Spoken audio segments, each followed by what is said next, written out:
참 따뜻해 보인다, 마을이.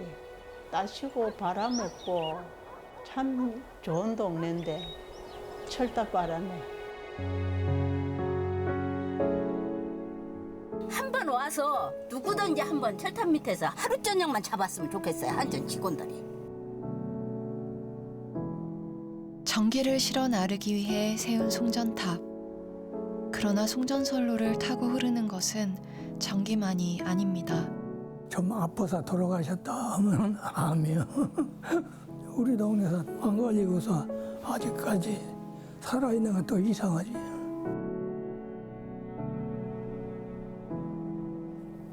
전기 많이 쓰는 그 한강 그 주변에 그 원자력 발전소를 씌워가지고 저거 서면은 송전탑 이런 거 씌워가지고 우리 피해 안 줘도 된다 아닙니까? 저게 좋은 거 같으면 저 핵발전소를 저 씌워가지고 서울까지 땡겨가 있습니까? 안 땡겨갑니다. 저거 다 하지.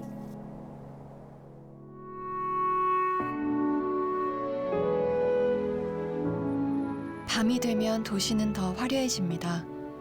도시를 밝혀주는 전기는 어디에서 만들어져 어떻게 우리에게 오는 걸까요?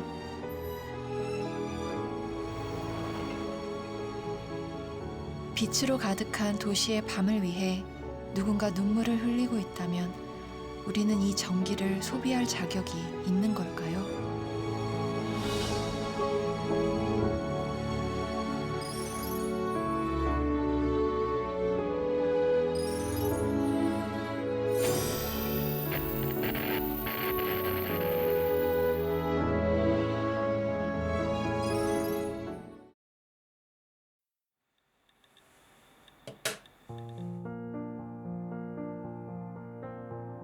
책을 통해 미처 알지 못하던 세상을 만납니다.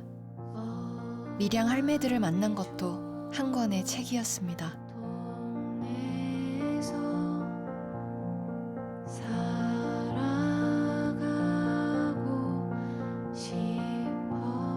할매들의 그림에 한결같이 등장하는 것은 송전탑. 이 송전탑에 얽힌 밀양 할매들의 사연은 무엇일까요? 그 이야기가 궁금해졌습니다.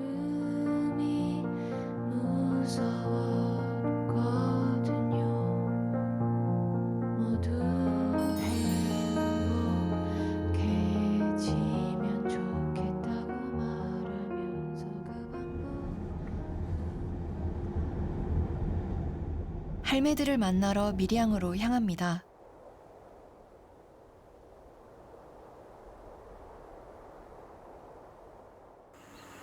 따뜻한 햇볕이 마을을 포근히 감싸주고 있네요.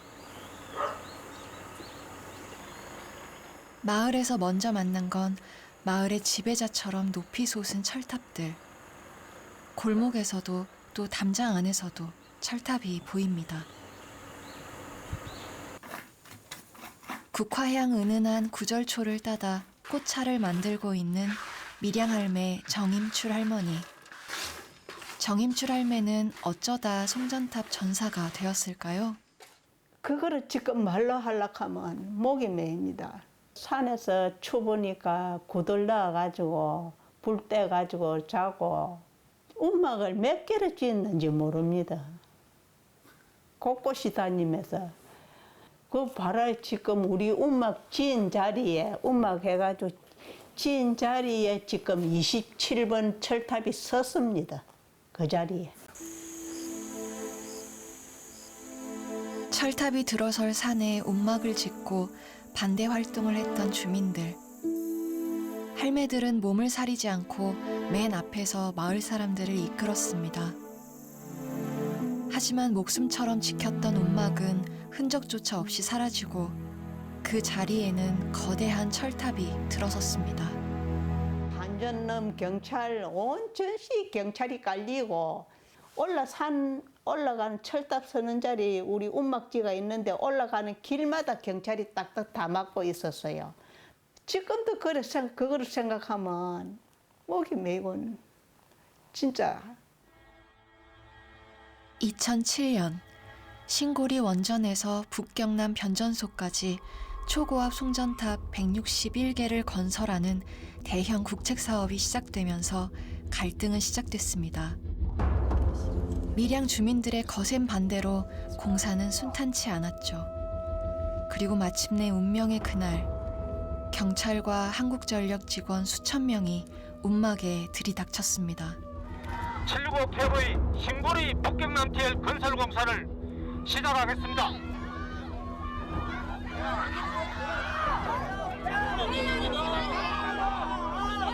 2,000명이 넘게 동원된 경찰들은 남녀노소를 가리지 않고 무자비한 진압과 철거를 감행했습니다. 여기 사람이 있다고! 사람이 있는데 어디다 칼을 들이대고 있어! 야! 경찰! 경찰 네가 왜 뜯어! 경방 네가 왜 뜯어! 지금 왜 칼까지 사용해서 그러는 거예요? 7년 전 그날의 밀양, 움막과 함께 철거된 것은 사람이었습니다. 다 끌려 나왔죠. 다 끌려 나오고 그때는 칼로 갖다가 움막을 찢는데 이래 찔러가 착 걔가 찢어 넣는데 저 칼이 내 등에 찔렸으면 좋겠다 싶더라고요. 너그 손에 어야 제발 우리 죽여다오. 우리 죽여다오. 우리 죽이고 너가 철탑시하라. 죽여다오. 경찰과 한전의 강제 행정 대집행으로 큰 사회적 파장이 일었지만 송전탑 건설은 다시 재개됐죠. 그리고 밀양 할매들은 가파른 산길을 매일같이 오르내리며 움막이 철거된 자리에서 철탑 반대를 이어나갔습니다. 매일 아침에 새벽 때문에 나가지. 전심 사가지고 배낭에 메고 그런 식으로 이제 계속 이제 뭐 송전탑 그 세우는 자리 가가지고 124번이 상당히 까팔지거든요. 진짜로 힘들었어요. 그 오르내리기가. 그래도 그 어르신들이 이 철탑 막아보겠다고 매일 아침 그렇게 올라오십니다.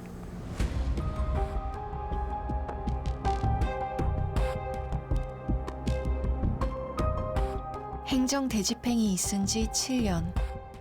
밀양 곳곳에는 거대한 송전탑이 줄지어 들어섰고 마을 위로는 고압 송전선로가 드리워졌습니다. 예전과 같이 평화로워 보이는 마을 풍경. 하지만 주민들은 아직도 이전의 평범한 일상으로 돌아가지 못하고 있습니다. 그러니까 이제 뭐 포기 상태지 뭐. 완전히 이제 뭐 어쩔 수 없는 상황. 근데 알 수가 없는 게 바닷물만 물입니까? 한강물도 물입니다. 근데 그 전기 많이 쓰는 그 한강 그 주변에 그 뭐시고 송전탑을 원자력 발전소를 씌워가지고 저거 서면은 송전탑 이런 거 씌워가지고 우리 피해 안 줘도 된다 아닙니까? 근데 왜 그 짓은 안 하고 저 멀리 지어갖고 저 땡겨가 간다고 이 짓을 하느냐고 얘. 나 그게 나 이해가 안 가 얘. 저기 좋은 거 같으면 저 씌워가지고 핵발전소를 저 씌워가지고 서울까지 땡겨가 있습니까? 안 땡겨갑니다. 저거 다 하지. 우리 안 줍니다. 그림 그리기는 밀양 할매들의 마음을 달래고 보듬기 위한 치유 활동으로 시작됐습니다. 시간이 지나면서 할매들은 평온을 되찾았죠. 하지만 몸과 마음이 기억하는 아픔이 그림에 고스란히 드러나 있네요. 할머니들이 그리신 그림의 송전탑이 다 괴물이에요. 무슨 로봇처럼. 그게 다 불타고 있어요. 그러니까 그 심정이 뭘까? 저는 지금 도시에서 일상적으로 전기를 쓰고 있고 우리가 날이 더우면 에어컨도 틀고 이 전기 없이는 하루도 살 수가 없을 것 같은데 내가 이 전기를 쓰려면 또 밀양에서 혹은 밀양과 같은 다른 지역에서 어떤 분들이 어떤 고통 속에 살아가실까 이런 생각들을 하게 되는 거거든요. 국내 최대 규모의 화력발전소가 자리 잡고 있는 충남 당진. 전국에서 처음으로 76만 5천 볼트의 송전탑이 세워진 곳입니다. 당진 지역에만 무려 500개가 넘는 송전탑이 있어 철탑 왕국이라는 오명을 얻기도 했죠. 앞마당에서 손을 뻗으면 닿을 듯한 거대한 철탑들 때문에 마을 주민들은 항상 마음이 편치 않습니다. 불안한데 어디 지금 이사 갈 수도 없고 날씨 이제 흐리다든가 진눈깨비 내리고 할 적에는 막 전자파 소리가 지글지글 그 끓는 소리가 방에서도 들려요. 발전소에서 뿜어져 나오는 미세먼지와 함께 마을 위 하늘을 뒤덮어 촘촘히 얽혀 있는 송전선로들은 주민들에게는 늘 위협적인 존재입니다. 20년을 넘게 초고압 송전탑과 함께 살아온 주민들. 평생을 이 마을에서 살아온 임종훈 할아버지는 송전탑 때문에 마을에 병을 얻은 사람들이 많다고 말합니다. 다른 동네보다 내가 알고 있는 거는 고분될 거야. 또 우리 동네에서 안 걸리고서 아직까지 살아있는 건 또 이상하지. 좀 아파서 돌아가셨다 하면 아니요. 초고압 송전탑과 송전선로가 질병을 일으킨다는 것은 아직 밝혀지지 않았습니다. 제대로 된 조사조차 이루어지지 않았기 때문이죠. 하지만 송전탑 마을 주민들의 한결같은 호소는 그저 우연일 뿐일까요? 물론 전 국민이 뭐 암 안 걸리는 동네는 없어요. 그런데 딴 동네보다 많다 이거죠. 네. 딴 동네보다 이제 암 걸리셔서 돌아가신 분이 많고 또 고생들 하시고 그렇게 그 발전소가 있음으로써 송전탑이 있는 거니까 발전소가 있음으로써 그런 피해를 여기는 보고 사는 거죠.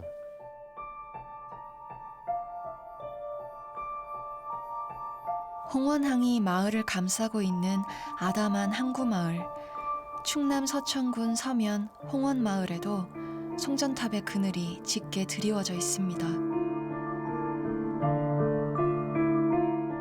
마을 지붕 위를 날아다니듯 어지럽게 얽혀있는 송전선로 때문에 이곳 주민들은 걱정이 이만저만이 아닙니다.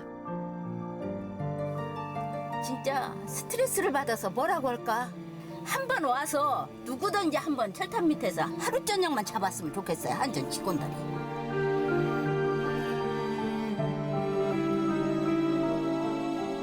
고압 송전선로를 40년 가까이 머리에 이고 살아온 홍원마을 주민들. 이 마을에는 유독 암 환자가 많다고 합니다. 저도 쓸개뗐지, 자궁뗐지, 여기 피부암 수술했지.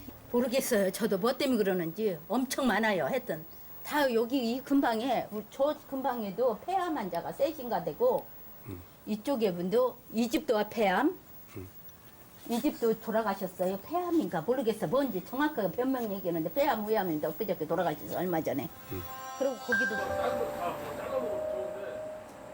주민들은 그 이유를 마을에 서 있는 송전탑과 송전선로 때문이라고 생각하고 있습니다. 원인을 알 수는 없지만 송전선로가 지나는 곳에서 각종 병을 앓는 사람들이 많이 생겨났기 때문이죠. 결국 피해대책위원회를 만들어 자체 조사를 하고 사망자와 투병 중인 이웃들의 명단을 정리했습니다. 이쪽 동네가 유독 마을을 관통했잖아요, 송전선로가. 그러다 보니까 지금 저희가 이제 취합해 본 결과 한 가지 병만 아니고 여러 가지 병이 있는데 그 중에서도 뇌질환, 폐암 이런 것들이 많이 분포를 하고 있죠. 지금. 뭐 조기 사망자들 또 질병으로 사망하신 분들이 한 40여 명 육박하고 현재 투병 중인 분들도 그 숫자하고 거의 동일하게 있고요. 요즘 홍원마을 주민들에게 걱정이 하나 더 늘었습니다. 기존에 있던 발전소에 비해 용량이 2.5배나 되는 새로운 화력발전소가 마을에 들어섰기 때문이지요. 더 커진 발전소 때문에 마을을 지나는 전기는 더 늘어날 텐데 송전탑과 송전선로 아래서 지금처럼 살아가도 될지 불안하기만 합니다. 너무 암 환자가 많다는 거예요. 암 환자뿐 아니고 장애아가 많이 나왔어요. 다른 데 어디 가봐도 이렇게 밀집되게 사람이 많이 사는 데서 철탑이 지나간 데가 있지를 않아요. 전기 팔아가지고 자기들은 도시로, 이 전기가 다 어디로 갑니까 이게? 에? 도시로 가요, 도시로. 도시로 전기 팔아가지고 이 조그만 동네 사람들, 아픔을 겪고 있는 사람들을 헤아려주지 못한다면 이게 제대로 된 국가예요?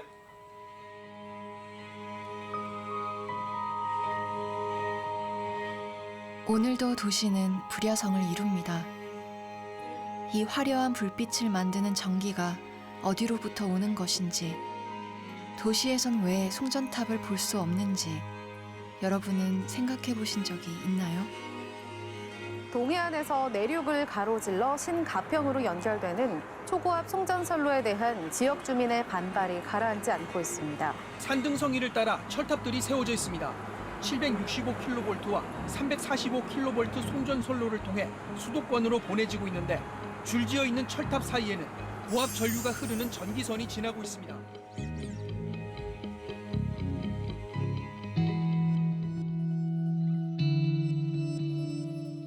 산자락이 마을을 포근하게 감싸 안고 있는 강원도 홍천의 한 마을. 20년 전 마을 뒷산을 가로지르는 초고압 송전탑들이 들어서면서 마을은 옛 모습을 잃었습니다. 지금 7개 송전탑이 섰어요.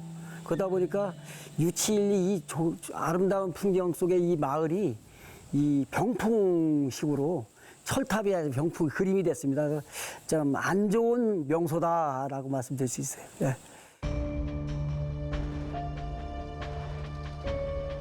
강원도는 우리나라에서 송전탑이 가장 많이 꽂혀 있는 지역입니다. 산과 마을을 가로질러 산맥처럼 길게 이어진 송전탑과 송전선로는 동해안에서 생산된 전기를 수도권으로 보내주기 위해 세워졌습니다. 그로 인한 피해는 고스란히 지역 주민들의 몫입니다. 공기 좋은 산골 마을에서 소를 키우려던 조남흥 할아버지는 축사를 지은 지 오래지 않아 꿈을 접어야 했습니다. 처음에는 이제 철탑이 지나갔는데도 그걸 모르고 내가 시작을 했어. 시작을 했는데 하다 보니까는 자꾸 수정이 안 돼요. 몰랐지요. 그런 걸 알았으면 여기서도 반대를 했겠지, 처음에는. 근데 그런 걸 전혀 몰랐기 때문에 반대도 안 하고.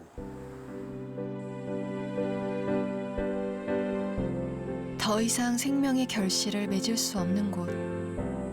마을은 생기를 잃어버린 공간으로 변해갔습니다.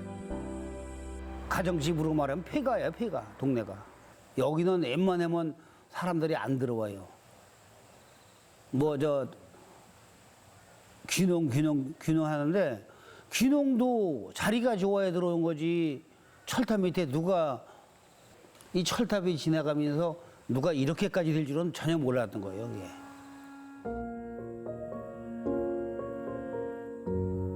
송전 철탑이 들어선 마을은 어디나 비슷한 사연들을 가지고 있습니다. 오랜 세월 철탑 아래 밭에서 일을 하다 온갖 병을 얻었다는 이영자 할머니. 2002년도에는 유방암이고 2002년도에는 자궁암이고 그다음에 연도로 딱 계속 나가면서 그래서 대장암도 걸리고 매담 암이라는 건 제 걸려갖고 했으니까 다시 갇혀오니까 그래서 그러는 것보다 그러는 거지. 철탑하고 밭하고 갇혀와서 그러는 것보다. 일일이 기억하기조차 힘들 정도로 원인 모를 병들이 연이어 할머니를 찾아왔습니다.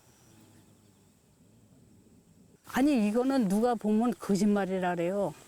지금 이 철탑 얘기만 하면 성질이 있는 대로 나는 거예요. 지금 철탑 얘기하니까 또 열이 나네.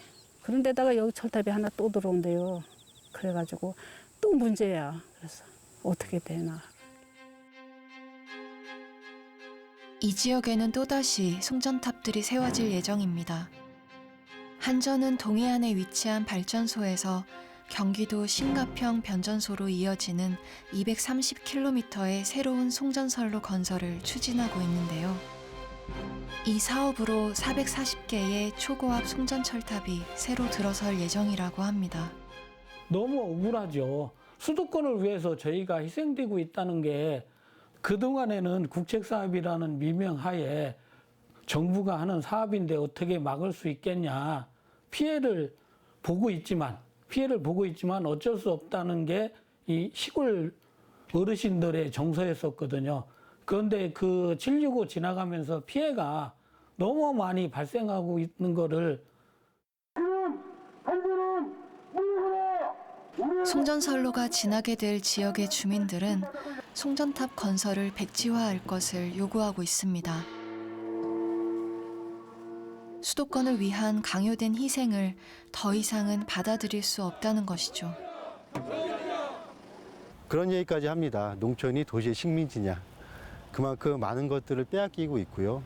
한전은 20여 년에 세울 때도 안전하다고 세웠을 것이고, 그리고 20년이 지났지만 그 20년 동안 한 번도 뭐 피해 실태조사 해본 적이 없습니다. 이번에 500km도 인원 친환경, 송전선로다 이렇게 얘기를 하거든요. 근데 친환경이면 도시에 지어도 되잖아요. 말로만은 도농 상생이 아니라 진짜로 농촌에도 대한민국 국민이 살고 있고 농촌도 우리나라 국토의 한 부분이라는 것을. 강원도 다음으로 송전탑이 많은 지역은 서해안에 화력발전소가 밀집된 충남 지역입니다. 발전소가 늘어나면서 철탑도 하나 둘 늘어났고 지금은 500개가 넘는 초고압 송전탑이 논과 들 그리고 마을에 자리를 잡고 있습니다. 그러니까 76만 5천 볼트 송전탑이 당진아래에 맨 처음 생겼습니다. 그렇게 하면서 이제 충남에 전국의 석탄화력이 절반이 모여 있다 보니까 그만큼 많은 송전탑들이 형성될 수밖에 없고, 이렇게 다 이제 수도권 인근으로 올라가는 송전선로가 형성이 되니까 송전탑이 그만큼 많게 된 거죠. 바닷가 발전소를 출발해 들과 마을을 가로지르는 초고압 송전탑의 행렬. 그리고 수도권 대도시와 공장으로 전기를 보내기 위해 소중한 삶의 터전을 내어주고 고통에 시달리는 지역 주민들. 이 불공정과 불평등의 고리를 끊을 수 있는 방법은 없을까요? 대규모로 발전을 하는데 그 발전소하고 소비지하고가, 소비지는 주로 대공장, 산업단지, 그다음 대도시 이런 곳들인데, 그러면 이 발전소하고 소비지 간의 거리가 떨어져 있다 보니까 그걸 연결하기 위해서 송전선을 까는 거거든요. 이렇게 농촌이라든지 산촌이라든지 이런 지역에 있는 주민들에게 일방적으로 피해를 주는, 그분들이 쓰는 전기가 아닌데 그분들이 피해를 보는 발전소나 송전탑 때문에. 송전탑 아래 살아가는 주민들이 가장 걱정하는 것은 역시 건강 문제입니다.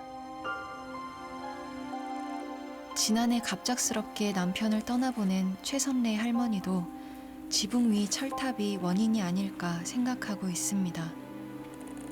뇌경색이래. 네, 건강했었다고 진짜. 뭐 그렇게 금방 병나서 죽을지는 다 동네에서도 다 그래요. 그렇게 들어갈지 몰랐다고. 마을을 떠나고 싶은 마음도 있지만 삶의 터전을 바꾸는 일이 그리 만만치는 않습니다. 겁나도 뭐 어떻게 해요. 이게 뭐 옛날 것도 없고 지금 새로 또 졌잖아요. 무지하게 더 세다는데 막. 근데 그렇게 막 몇만 와트가 지나간다는데 아무 말도 안 좋겠지. 좋을 리는 없겠죠. 고압 송전선로에서 높은 수치의 전자파가 발생한다는 것은 당연한 일이겠죠. 충남 서천의 홍원마을. 지난 7월 더 큰 화력발전소가 가동을 시작하면서 주민들의 불안감은 커졌습니다. 전자파 수치를 측정하는 일은 이제 일상이 됐습니다. 많이 나올 때는 현재 제가 이제 특정한 이 자리에서 수치를 측정하면 68mgauss 후반대나 71mgauss 초반대가 측정이 되고 있죠. 주민들이 이제 전자파 수치가 이제 예민한 것이 이제 어느 정도 세월이 지나다 보니까 자꾸 유독 이 동네 사람들만 자꾸 돌아가시고 이제 딴 동네에는 없는 병들이 자꾸 걸리고 하다 보니까 전자파에 대한 걱정과 공포. 초고압 송전선로가 지나가는 마을 어느 한 곳 예외 없이 주민들의 일상이 되었습니다. 전자파로 인한 피해를 몸으로 느끼며 살아가고 있는 것이죠. 제일 많은 게 전자파예요. 전자파에 대한 피해. 그런데 그전에는 전자파에 대해서 몰랐어요, 사실은 사람들이. 그 측정 기기도 없었을 뿐더러 또 그 뭐 전자파가 뭐 그렇게 나쁘겠느냐 이런 인식이 있었단 말이에요. 그런데 실질적으로 요 근래에 와서 전자파를 여기도 지금 측정을 하는 기기가 있어요. 그 철탑 밑에나 이런 데 있는 데는 굉장히 세게 나오더라 이거죠.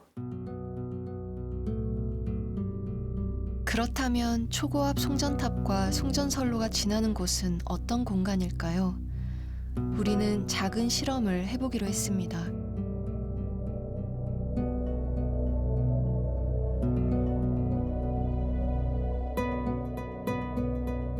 철탑 마을에 캄캄한 밤이 찾아왔습니다.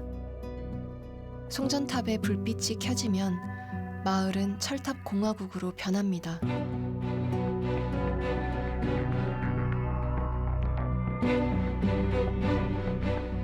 우리 눈앞에 놀라운 광경이 펼쳐집니다.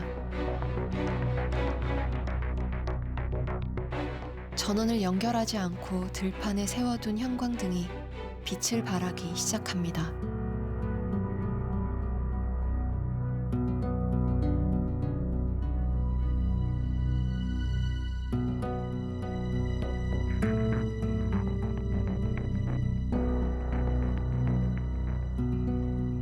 현실적으로 우리가 모르는 불확실성을 제거할 수 있는 그 갭을 줄이는 연구를 계속해 가자라는 얘기예요. 안전하다는 결론도 아니고 뭐 그렇다고 그 반대인 경우도 결론을 못 내리니까 쉽게 말하면 우리가 사람이 모른다는 거거든요. 아직요. 아직 불확실한 것이 굉장히 많지만 이게 만약에 현실화되면 이 큰 문제가 되질 수 있다라고 생각할 때 미리 조심하자라는 정책을 쓰는 거거든요.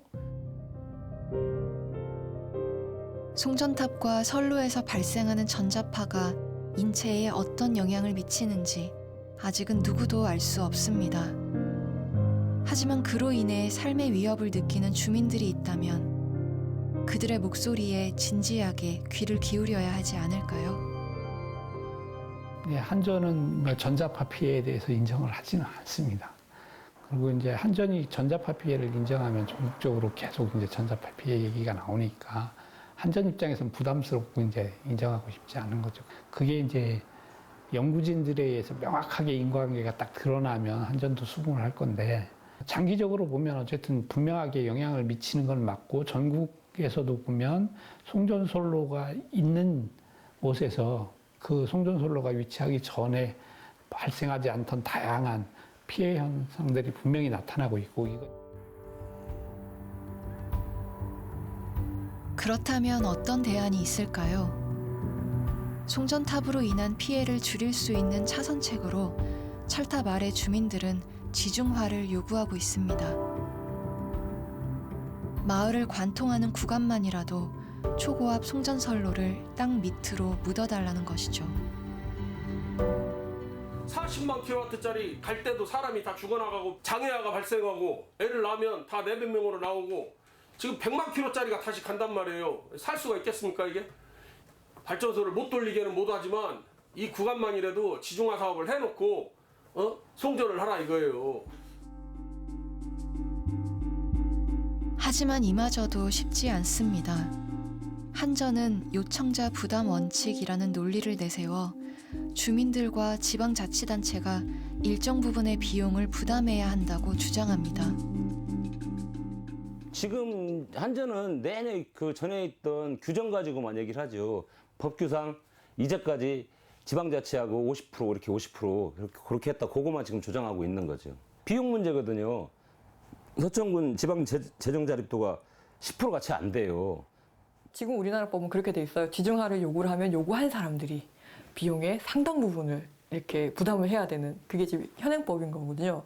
아니 이 전기를 필요한 사람은 서울에 있는 사람들이고 도시에 사는 사람들인데 이 사람들한테 전기를 싸게 공급하기 위해서 우리 동네에 지나가는 송전탑을 땅에 묻어다 달라고 이야기를 하는데 그걸 왜 우리 동네 우리가 내야 되는가? 멀리 떨어진 도시와 공장으로 전기를 보내기 위해 피해를 감수해야만 하는 지역 주민들은 이중의 차별을 겪고 있습니다.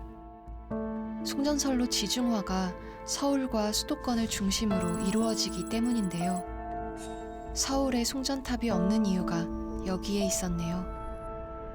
뭐 이런 농촌 지역이라고 해가지고 아니 갑자기 우리 동네는 전기도 많이 안 쓰는데 왜 우리 지역에 이런 초고압 송전선이 지나가야 되느냐 이렇게 이야기하는 게 님비는 아니죠. 왜냐하면 그 전기가 그 지역에서 쓰는 전기가 아니지 않습니까? 다 이렇게 대공장이나 대도시로 보내주기 위한 건데 님비라고 할 수 없고 왜냐하면은 님비라고 하려면 그러면 서울에 송전선부터 먼저 깔아야 되겠죠.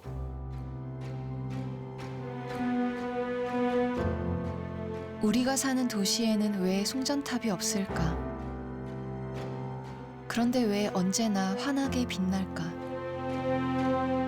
너무나 당연해 한 번도 의심해보지 않았던 것들에 이제 질문을 던져야 할 때가 아닐까요? 도시에서 생활하는 사람들은 그런 생각 없이 살아가지만 농촌은 한 9시만 돼도 깜깜하거든요. 근데 서울에 막 9시가 된 그쯤에 너무 세상이 환하고 불야성인 거죠. 그러니까 서울을 이렇게 밝게 하려고 우리 지역에 송전탑을 세워서 이렇게 전기를 가져와야 되는 거구나. 그러니까 이른바 대도시의 전기 소비를 위해서 어떤 지역들이 또 이렇게 어떤 치르지 않아야 될 그런 희생들을 치르고 있는가.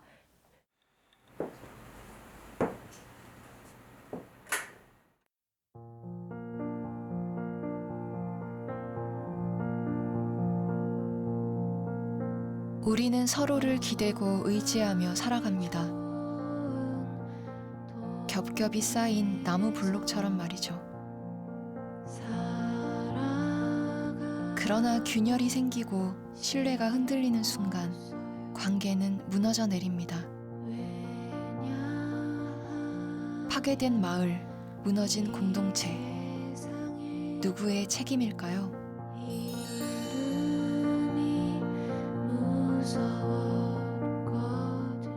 아이고 얼마나 잘 지냈다고 얘.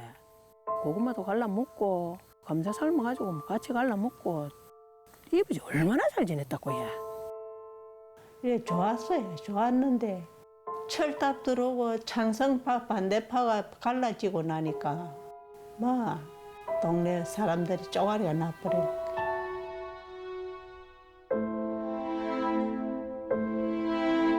경남 밀양.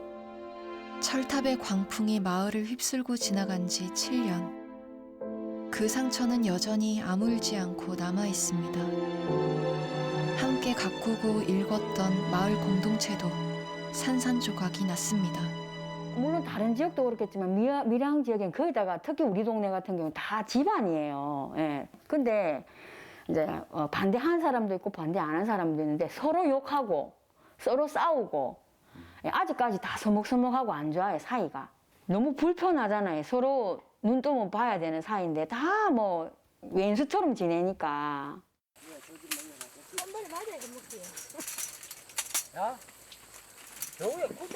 겉으로 보기엔 어제와 다를 것 없는 마을 풍경. 하지만 이웃은 어제의 이웃이 아닙니다. 서로의 마음속엔 결코 풀어질 것 같지 않은 응어리가 생겼죠. 될 수 있으면 송전탑 이야기를 안 하지요. 서로 이제 부딪히니까 서로 감정 가지고 이제 나오니까 이제 감정적으로 나오니까 그걸 갖다가 이제 이야기를 끄집어낼 수가 없죠. 그 사람들도 그렇고 우리도 그렇고 완전 뭐 깨졌다 이거보다는 뭐 박살이 난 상황이죠. 복구가 안 돼요? 복구가 안 되죠. 평화롭던 마을이 왜 이렇게 변한 걸까요? 주민들 사이에 균열이 생기기 시작한 건 돈 때문이었습니다. 송전탑 건설에 반대하는 주민들을 보상금으로 회유하는 전형적인 방식이었죠. 그 아줌마가 왜 사람들로 천 사람을 어떻게 꼬나 하면 이 집에 가서라 저 집에는 돈 받았다. 이것도 지금 안 받으면 이것도 없다. 이래가지고 남한 사람을 전부 다 꼬시는 거 하는 거라야. 그래가 전시 받는 게 저 집에도 안 받은 저 집에도 받았다. 걔가 또 받고 난주 그 집에 또 안 받았는데 또 그 집 가서 저 집에 받았다. 걔가 또 받도록 만들고 이래가 전부 꼬시는 거 하는 거라요. 네모가 농성천막인데 밀양 할매들의 이야기를 기록한 김영희 교수. 한전의 송전탑 건설이 의도적으로 주민들의 갈등을 불러일으키는 방식으로 진행됐다고 말합니다. 그래서 어떤 마을은 뭐 700, 어떤 마을은 800 이런 식으로 이제 개인 합의금을 주고 그다음에 또 마을 단위로는 뭐 2, 3억에서 7, 8억까지 이렇게 합의금을 주고 그래서 돈을 이제 뿌리기 시작한 거죠. 근데 그게 끝이 아니라 시작이었는데 마을 안에서도 그 합의 시기에 따라서 합의금을 다르게 준다든지 이렇게 하니까 돈을 투입해서 마을 안에 혹은 사람들 사이의 관계를 다 갈라놓기 시작한 거죠.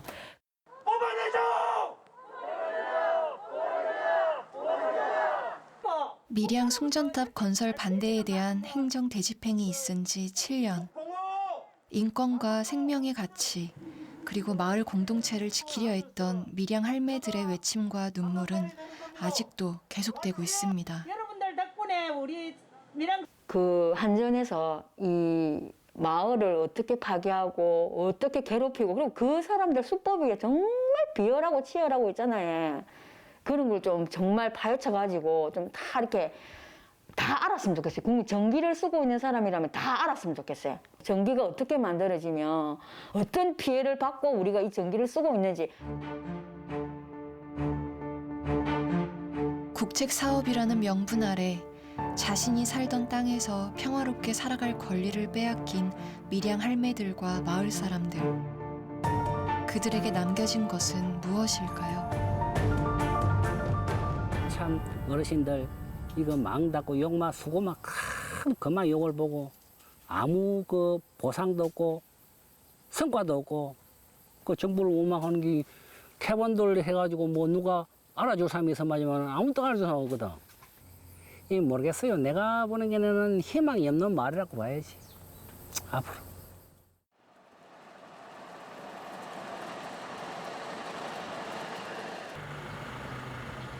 송전탑 문제로 마을 전체가 들썩이고 있는 강원도 횡성. 정책을 바꾸기 위한 싸움을 만들기 위해서 이곳에선 7년 전 밀양의 모습이 그대로 재현되고 있습니다. 아니 국민들을 우롱하는 보낼 전기도 없고 갈 전기도 없다는 거야. 사용처도.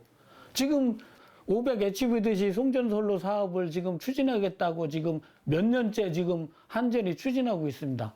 그러면 가평까지 가면 가평에서 어딘가 사용처로 가야 되는데 사용처로 갈 곳이 없다는 거예요. 이 전기가. 동해안 발전소에서 수도권으로 이어지는 초고압 송전탑과 송전선로가 꼭 필요한 것인지 주민들은 납득할 수가 없습니다. 주민들의 동의 없이 송전탑 건설을 추진하는 것도 받아들일 수 없는 일이죠. 사실 밀양 송전탑 처음 지을 때부터 있었던 논란입니다. 처음에는 신고리 125기를 짓기 때문에 송전선로가 필요하다 그랬다가 그 이후에는 3, 4호기 때문에 필요하다 그랬다가 한전이 몇 번 말이 바뀌었거든요. 왜 여기에 송전선로가 건설되어야만 하는지에 대해서 충분히 투명하게 설명이 안 되고 있고 현재 있는 발전소에 필요해서 송전선로를 건설하는 것이 아니라 아직 확정되지 않았지만 언젠가는 설치될 발전소를 위해서 우리는 미리 송전선로를 설치한다라고 하는 의혹들이 있는 거죠. 강원도를 가로질러 수도권으로 향하는 한전의 초고압 송전선로 건설. 송전탑이 세워질 지역을 결정하기 위해 한전이 구성한 입지선정위원회는 오히려 마을 간의 갈등을 조장하고 있습니다. 한전이 그리고 산자부가 정말로 송전탑이 필요하고 국책사업을 한다고 하면 한전은 임의기구인 입지선정위가 아니라 뭔가 법적인 기구를 만들어서 거기에 어떤 이 사업의 타당성부터 검토를 해야지. 입지선정위원회는 목적 자체가 송전탑을 꽂기 위한 것이라고 명시되어 있습니다. 거기에 들어가는 것 자체가 송전탑을 인정하는 거고 결국 그런 상태에서 우리 마을로 갈 거냐 니네 마을로 갈 거냐 싸움을 붙이는 거기 때문에 강원도민을 돈으로 매수하라고 수도권에 전기를 아직까지 어느 마을에 송전탑이 세워질지 확정도 되지 않은 상황. 하지만 지역에서는 벌써부터 한전이 주변 마을들의 보상비를 뿌리고 있다는 이야기가 돌고 있습니다. 아직 확정도 내지 않고 확정도 나지 않은 선로에 대해서 송전선로에 대해서 선보상비를 주고 있습니다. 특별지원사업비라고 하고 있는데요. 우리나라 어느 법을 보더라도 사건이 발생하기 전에 사전 보상 형태로 선보상을 하고 있는 사례들은 가지고 있지 않습니다. 새로운 송전선로 건설을 추진하고 있는 한전의 내부 자료. 송전탑 건설에 우선 합의하는 마을에 인센티브를 지급한다고 되어 있습니다. 빨리 합의할수록 마을에 더 많은 돈을 주겠다는 겁니다. 또 돈으로 주민들의 합의를 유도해 반대 움직임을 약화시키겠다는 의도를 담고 있네요. 어마어마한 돈을 뿌리는데 그 돈을 뿌리는 근거 지침도 공개를 안 하고 있고 마을별로 뿌리는 금액이 얼마인지도 공개를 안 하고 있고 밀양 때도 결국 문제가 됐던 건 마지막에 문제된 건 한전이 막 돈으로 돈을 뿌려가지고 마을의 그 주민들 마을 공동체가 분열되고 갈등을 일으키고 이런 문제들이 있었는데 밀양 송전탑이라고 하는 그때 어마어마한 주민들의 뭐 저항도 있었고 사회적으로 사실 굉장히 많은 여러 가지 논의가 있었지만 결국에는 바뀐 거는 없습니다.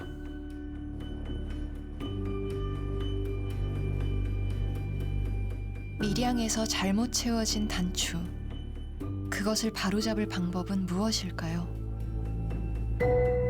더 큰 대가를 치르기 전에 처음부터 다시 채우는 것. 그것이 가장 빠른 길은 아닐까요? 그 지역들에서는 이미 그 주민들 간의 그런 갈등이 표출이 되고 있어요. 그러니까 이 송탑 건설 과정에서 이렇게 벌어지는 이런 행위들이 그대로 밀양의 전철을 밟는다면 그 지역들도 똑같이 주민들은 한 수십 년간 이런 그 굉장히 악몽 같은 상황에서 계속 이제 살아야 되는 거겠죠.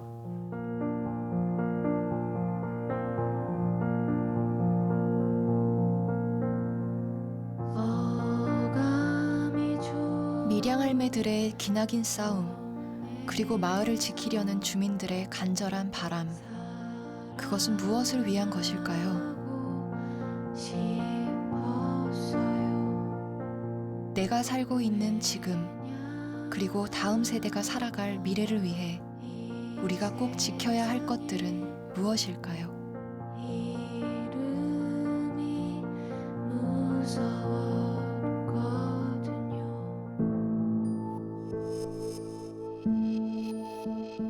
넓게 펼쳐진 초록 들판.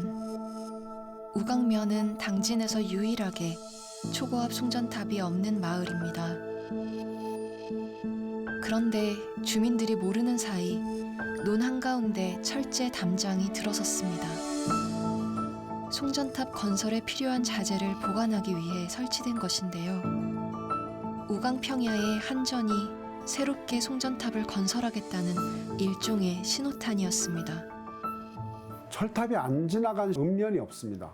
유일하게 우강이 철탑이 안 꽂혔는데 당진의 자존심이지 않냐. 그래서 이곳에 철탑을 세우는 것은 결국 당진 전체 지역을 철탑으로 둘러싸이게 만드는 건데 한 지역만이라도 철탑이 안 세워졌으면 좋겠다. 벼가 한창 여물어 가던 지난 여름, 주민들이 지켜보는 앞에서 벼를 짓밟으며 포클레인이 논으로 들어섰습니다. 송전탑 공사가 시작된 것입니다. 가만히 있을 수가 없죠. 그래서 들어간 거죠. 경찰은 오히려 포크레인한테 한 번도 정지하라고 정지시키지 않고 농민만 연행했어요. 그리고 주민들에게 돌아온 것은 공사 방해 금지 가처분 신청과 손해배상 청구였습니다. 안 돼요. 농사도 못 짓게 생겼더라고.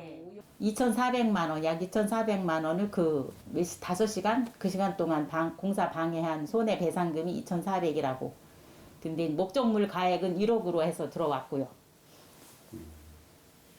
그리고 이제 앞으로 계속 방해를 할 경우에 하루에 1,000만 원씩 손해배상을 하라는 그런 이게 소장이에요. 또 한전은 송전선로가 지나갈 논에 대해 선하지 보상을 하겠다며 송전탑 건설 합의를 요구하고 있습니다. 하지만 평생을 일궈놓은 논 위로 초고압 송전선로가 지나가는 것에 주민들은 선뜻 동의를 할 수가 없습니다. 사겠어요? 안 사지? 그 농사 못 짓는 그 선화지 보상이라고 그러더라고. 그래서 저는요 32억을 줘도 더 도장 안 찍습니다. 그러니까는 그럼 사모님 이거 지금 보상 안 해주시면 그나마나 이것도 없고 저희들 공사 진행합니다 그러더라고요. 그래서 저희는 돈 필요 없어요. 그리고 가라 그랬어요. 여기 접근도 하지 말고 가라고. 난 당신네들 지금 한전 소리만 듣고 이 소리만 오는 거 보면은 제가 지금 막 가슴이 벌렁벌렁벌렁 한다 그랬어요.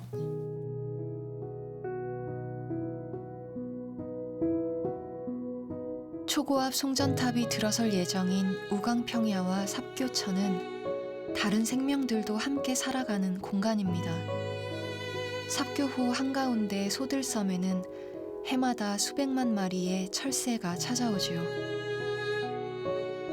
철탑이 들어서면 이곳은 어떻게 변할까요? 전기가 지나가는 길을 위해 농민들도 또 철새들도 터전을 잃지 않을까 걱정입니다.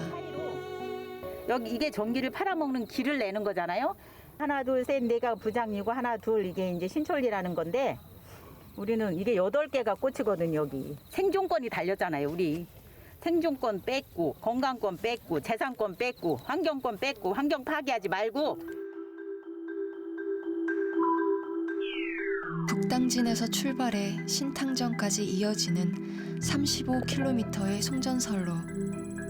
우광뜰과 소들섬을 지나는 구간 또한 송전선로를 지중화해달라는 것이 주민들의 바람입니다.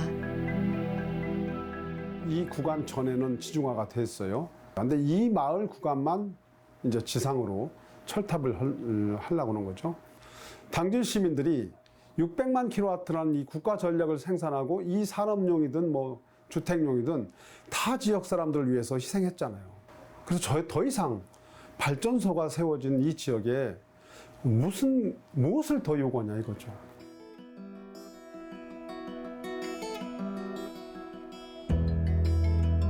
우광평야와 소들섬을 지키기 위해 우광초등학교 아이들도 나섰습니다. 아이들의 활동과 노력으로 소들섬이 내셔널 트러스트에 꼭 지켜야 할 곳으로 선정이 되었습니다. 우광초등학교 동아리 환경인사회가 송전탑으로부터 소들섬과 철새들을 보호하려는 활동에 적극 지지를 표명하는 입장에서 선정하게 됐습니다. 소들섬을 찾아온 철새들에게 먹이도 주고 또 쓰레기도 치우면서 자연과 생태를 배우는 아이들.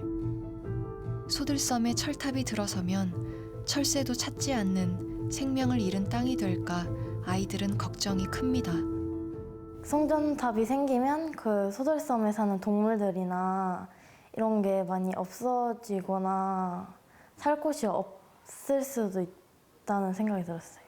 많이 속상하죠. 환경이 계속 파괴되고 있고 소들섬에도 송전탑이 세워지니까 소들섬을 꼭 지키고 싶었는데 이제 공사 허락이 떨어지니까 너무 안타까운 느낌이 들었어요. 아름다운 우광평야와 소들섬에 송전탑을 세우지 말아주세요.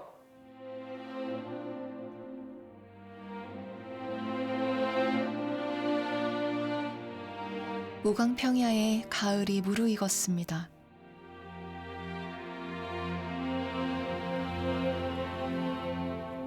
한 해 농사를 갈무리하는 농부들의 손길도 분주해집니다.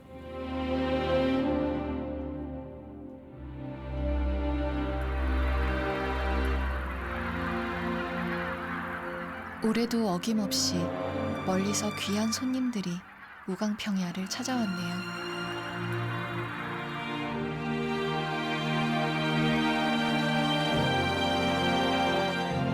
내년 가을 우광평야와 소들섬은 어떤 모습으로 우리를 만나고 있을까요? 우리는 선처럼 가만히 누워 닿지 않는 천장에 손을 뻗어보았지. 별을 진짜 별을 손으로 딸 수